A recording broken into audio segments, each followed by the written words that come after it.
Bueno. Ahora vamos a ver cuántos tipos de respuestas inmunológicas hay.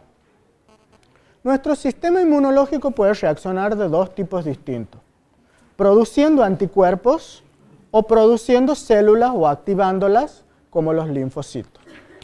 Esta producción inmunitaria o respuesta inmunitaria humoral que produce anticuerpos se denomina inmunidad humoral. Y la respuesta inmunitaria que produce la activación de células y linfocitos se denomina respuesta inmunitaria celular. En la respuesta inmunitaria celular se produce principalmente contra antígenos que han establecido dentro de la célula del hospedador. ¿Cuáles son los antígenos que se introducen dentro de la célula del hospedador? ¿Cuáles son los principales? Los virus. Los virus son los principales hospedadores intracelulares. En cambio, la respuesta inmunitaria humoral se produce mediante la secreción de anticuerpos. Y estos reaccionan con determinantes antigénicos que están situados sobre la superficie externa de los patógenos. Entonces, ahora sí vamos a ver un esquema de cómo funciona. Aquí tenemos a la izquierda la inmunidad celular y la inmunidad humoral.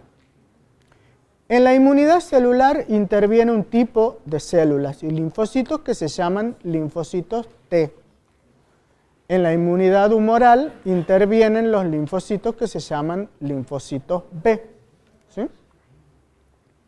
Los linfocitos T habíamos dicho que tenían en su membrana un receptor para el antígeno que se llama receptor T.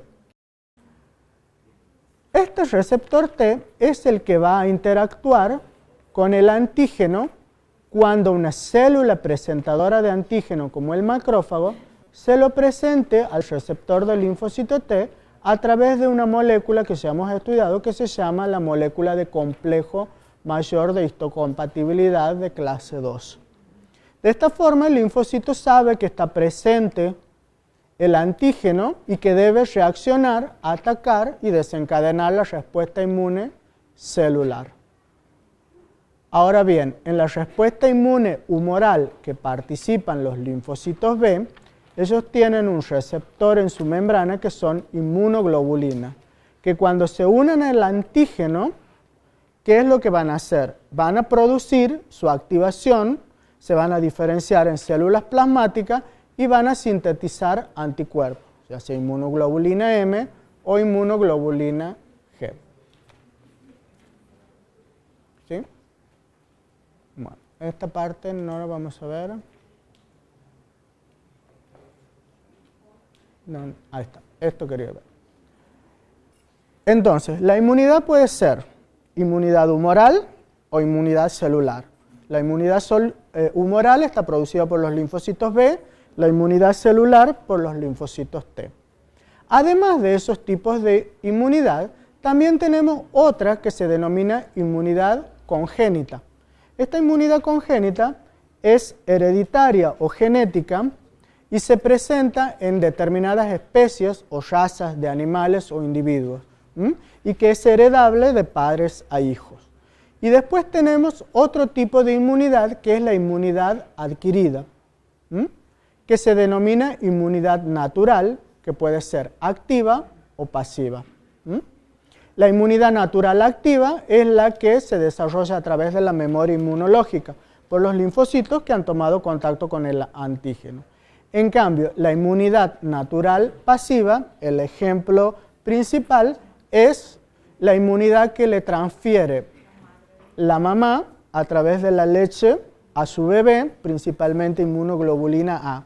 Y también la mamá, en el periodo en el que está embarazada, sintetiza anticuerpos que le transfiere al bebé y que el bebé nace con esos anticuerpos maternos. Esos anticuerpos maternos son de tipo inmunoglobulina G. Son los únicos anticuerpos que pueden pasar la placenta.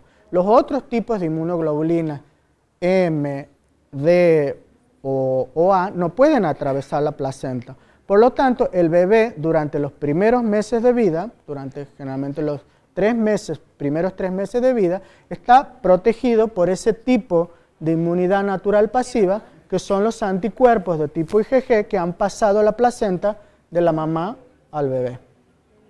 ¿Sí? La inmunoglobulina G es la única que tiene capacidad de atravesar la placenta. Las otras son moléculas demasiado grandes y no pueden atravesar el tejido placentario.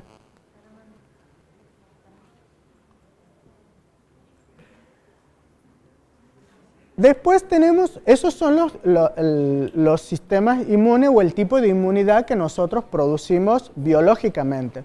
Sin embargo, hay otro tipo de inmunidad que la podemos adquirir artificialmente y es lo que se denomina inmunidad inducida artificialmente. Esta inmunidad inducida artificialmente puede ser activa o pasiva. La inmunidad que nosotros producimos artificialmente en un organismo es a través de las vacunas. ¿Qué es lo que hacen las vacunas? Las vacunas son antígenos que estimulan nuestro sistema inmunológico para reaccionar con ese determinado antígeno, que puede ser un virus, una bacteria, una determinada proteína, para que nuestro sistema inmunológico adquiera memoria y cuando nuevamente nos infecte o nos quiera infectar ese virus o bacteria, tengan esas células de memoria, producen los anticuerpos que bloquean la infección. Es decir, la mayoría de las vacunas lo que hacen es prevenir la infección. La mayoría. Algunas no previenen la infección, lo que hacen es prevenir que la enfermedad sea más grave. Al estar vacunados podemos tener la enfermedad, pero la enfermedad va a ser mucho más leve que en personas que no son vacunadas. Entonces, ¿saben algún ejemplo de inmunización activa que nos bloquee por completo la infección? ¿Alguna enfermedad? Todos están vacunados, me imagino, contra todo. Bueno, algunos, los de la década del 60 para antes, no había tantas vacunas como ahora. ¿Cuántas vacunas ahora obligatorias? ¿No? Muchas más de 9 hay en el calendario obligatorio. Creo que son 15 ya.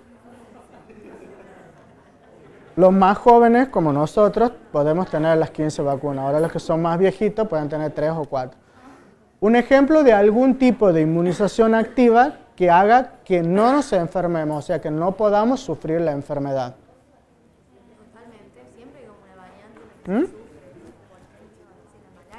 La poliomielitis, por ejemplo. La poliomielitis es una enfermedad que ha logrado erradicarse prácticamente del mundo por aplicar el concepto de inmunidad adquirida activa.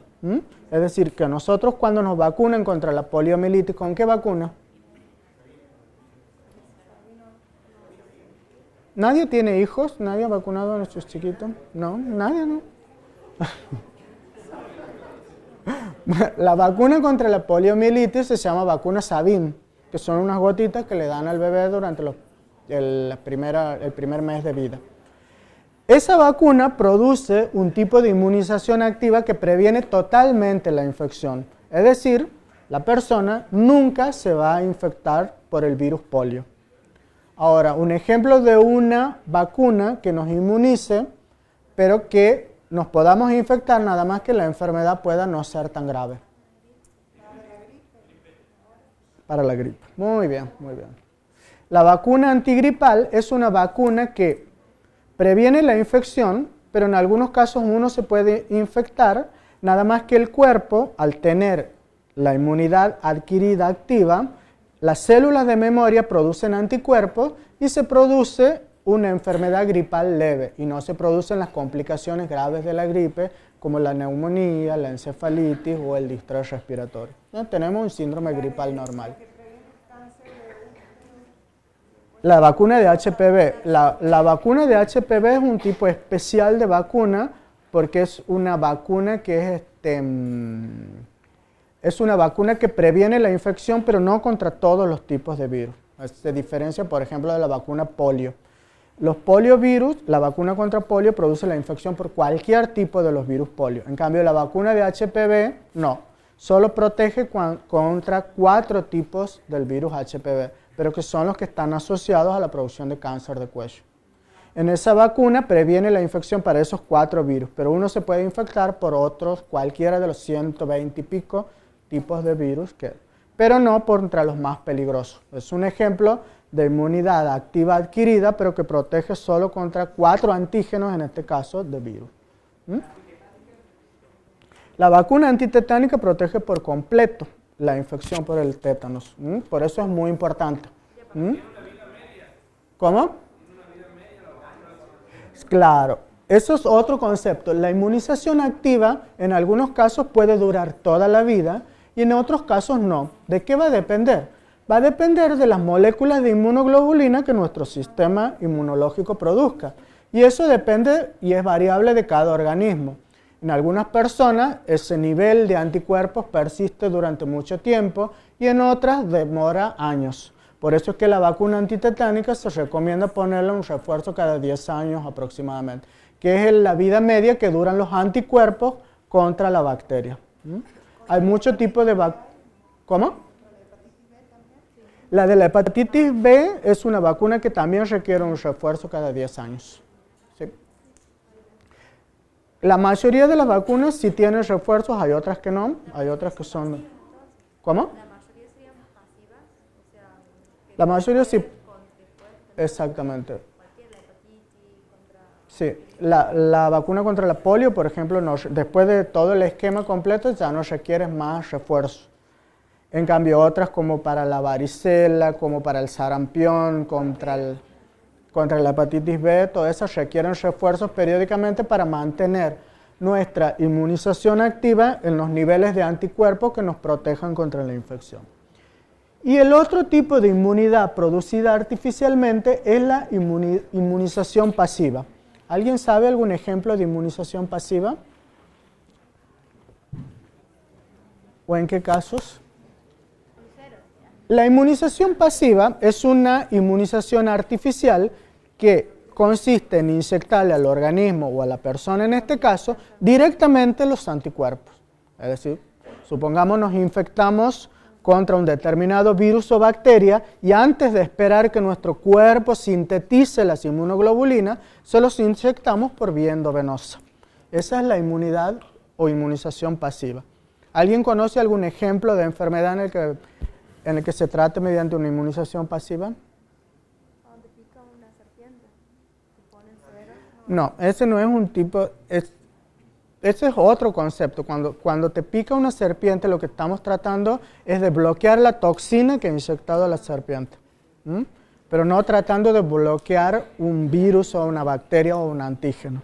Estamos tratando de bloquear los efectos deleterios que produce la toxina. También son anticuerpos, pero van a bloquear la toxina para que no te produzca toda la enfermedad. Por ejemplo, la rabia. La rabia está producida por el virus. El virus se llama virus rabia. ¿Quiénes la transmiten a la rabia? Murciélagos, perros, en realidad varios tipos de mamíferos. No solo los murciélagos y los perros. Casi todos los mamíferos pueden transmitir la rabia.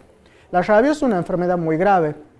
Cuando se infecta una persona por el virus rabia, no podemos esperar a que nuestro sistema inmunológico reaccione produciendo anticuerpos. Hay vacunas contra la rabia, pero estas vacunas se aplican a los animales, no se aplican a las personas. Es decir, los animales están protegidos por la inmunización activa para que no se infecten por el virus rabia. Nosotros nos vamos a proteger por la inmunización pasiva. ¿Por qué? Porque la enfermedad es tan agresiva que necesitamos inmediatamente inyectarle al paciente directamente los anticuerpos, que son inmunoglobulinas G. Vamos a poner inmunoglobulinas G que son específicas contra el virus rabia, por vía endovenosa directamente a la circulación sanguínea. Y de esa forma vamos a tratar de bloquear la infección del virus rabia a todo el resto de los tejidos del organismo. Esa es la diferencia entre inmunidad activa, adquirida y adquirida pasiva. ¿Cómo? ¿Para el qué? Para el botulismo se usa también la inmunización pasiva. El botulismo es una enfermedad también que no tienes tiempo para esperar todo el esquema de vacunación. Está producido por una bacteria el botulismo, que se llama Clostridium botulinum. Y en ese caso también se utiliza la inmunización pasiva.